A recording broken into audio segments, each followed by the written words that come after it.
Imagine if the key to your success wasn't about changing anything outside of you, but mastering the power within you. In today's chapter of The Science of Getting Rich, we're diving deep into the role of willpower, not as a tool for controlling others, but as a force for personal transformation. This is about learning to focus your mind with unwavering faith and purpose so that you naturally attract the wealth and abundance you desire. By the end of this video, you'll have the tools to start using your will in a way that moves mountains, not by pushing others, but by fortifying your own vision.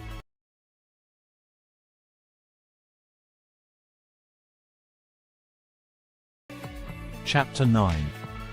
How to use the will. To set about getting rich in a scientific way, you do not try to apply your willpower to anything outside of yourself. You have no right to do so, anyway. It is wrong to apply your will to other men and women in order to get them to do what you wish done. It is as flagrantly wrong to coerce people by mental power as it is to coerce them by physical power. If compelling people by physical force to do things for you reduces them to slavery, compelling them by mental means accomplishes exactly the same thing. The only difference is in methods.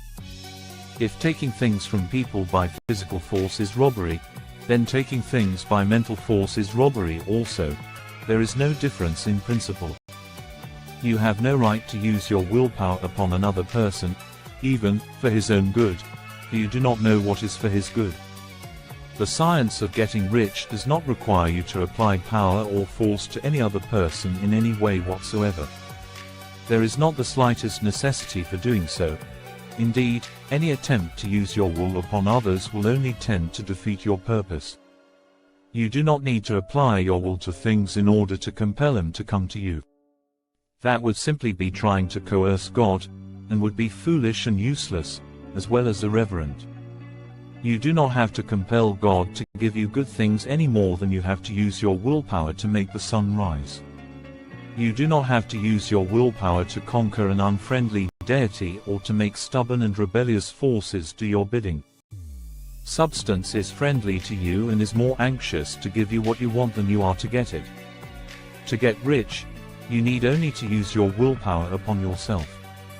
When you know what to think and do, then you must use your will to compel yourself to think and do the right things. That is the legitimate use of the will in getting what you want, to use it in holding yourself to the right course. Narrator comment: notice how this concept of using willpower only on yourself shifts the focus from trying to change the external world to taking full responsibility for your internal state. Think about it. What if, instead of feeling like you need to change others or your circumstances, you channeled all that energy into becoming more aligned and focused? For example, the next time you're tempted to feel frustrated by something you can't control, you might practice centering yourself, reminding yourself of your goal, and using your willpower to keep your focus on what you want. That shift could make a big difference over time. By the way, please be sure to subscribe, if you haven't already. Now, back to the book. Use your will to keep yourself thinking and acting in a certain way. Do not try to project your will, or your thoughts, or your mind out into space to act on things or people. Keep your mind at home. It can accomplish more there than elsewhere. Use your mind to form a mental image of what you want and to hold that vision with faith and purpose, and use your will to keep your mind working in the right way.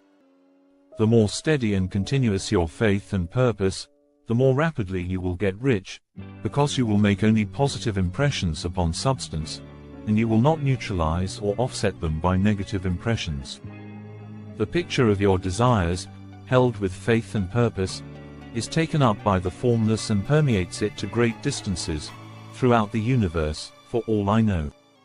As this impression spreads, all things are set moving toward its realization. Every living thing, every inanimate thing, and the things yet uncreated are stirred toward bringing into being that which you want. All force begins to be exerted in that direction. All things begin to move toward you. The minds of people everywhere influenced toward doing the things necessary to fulfill your desires, and they work for you unconsciously. But you can check all this by starting a negative impression in the formless substance. Doubt or unbelief is as certain to start a movement away from you as faith and purpose are to start one toward you. It is by not understanding this that most people who try to make use of mental science in getting rich make their failure. Every hour and moment you spend giving heed to doubts and fears, every hour you spend in worry, every hour in which your soul is possessed by unbelief, sets a current away from you in the whole domain of intelligent substance. All the promises are unto them that believe, and unto them only. Notice how insistent Jesus was upon this point of belief, and now you know the reason why. Since belief is all important, it behooves you to guard your thoughts. And as your beliefs will be shaped to a very great extent by the things you observe and think about, it is important that you should command your attention. And here the will comes into use, for it is by your will that you determine upon what things your attention shall be fixed. If you want to become rich, you must not make a study of poverty. Things are not brought into being by thinking about their opposites. Health is never to be attained by studying disease and thinking about disease. Righteousness is not to be promoted by studying sin and thinking about sin. And no one ever got rich by studying poverty and thinking about poverty. Narrator comment: this is a fascinating point. Focusing on poverty, or even studying it, won't create wealth. Instead, filling your mind with images of abundance and possibilities aligns you with growth. Think about this. In your own life, could you try a small change by deliberately avoiding media or conversations that focus on lack and struggle? Then, see how it feels to shift that energy toward what you want to create instead. This change in focus could start to rewire your thinking patterns in ways that support abundance and opportunity. Medicine, as a science of disease, has increased disease. Religion, as a science of sin, has promoted sin, and economics, as a study of poverty, will fill the world with wretchedness and want. Do not talk about poverty. Do not investigate it or concern yourself with it.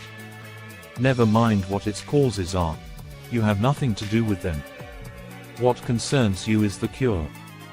Do not spend your time in charitable work or charity movements. All charity only tends to perpetuate the wretchedness it aims to eradicate.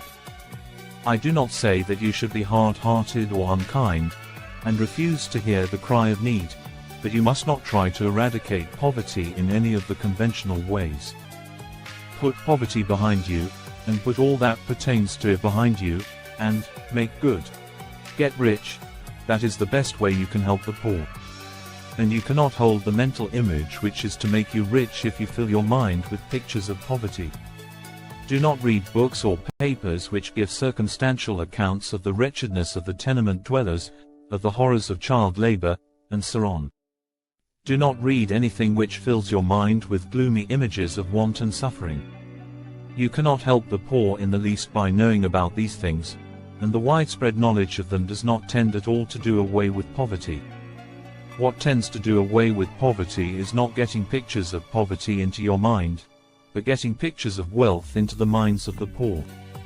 You are not deserting the poor in their misery when you refuse to allow your mind to be filled with pictures of that misery. Poverty can be done away with, not by increasing the number of well-to-do people who think about poverty, but by increasing the number of poor people who propose with faith to get rich. The poor do not need charity, they need inspiration. Charity only sends them a loaf of bread to keep them alive in their wretchedness or gives them an entertainment to make them forget for an hour or two, but inspiration will cause them to rise out of their misery. Narrator comment: what a powerful statement. The idea here is that inspiration has a much greater power than temporary help. It creates a vision and drive for lasting change. Applying this to your own life, think about areas where you might be settling for quick fixes. What if, instead, you found sources of inspiration or knowledge that empowered you to overcome challenges from within? Imagine the ripple effect if each of us became more inspired and focused on growth, rather than relying on short-term solutions. This mindset could open the door to self-driven success. Let's continue with the chapter reading. If you want to help the poor, demonstrate to them that they can become rich. Prove it by getting rich yourself. The only way in which poverty will ever be banished from this world is by getting a large and constantly increasing number of people to practice the teachings of this book. People must be taught to become rich by creation, not by competition. Every man who becomes rich by competition throws down behind him the ladder by which he rises and keeps others down, but every man who gets rich by creation opens a way for thousands to follow him and inspires them to do so.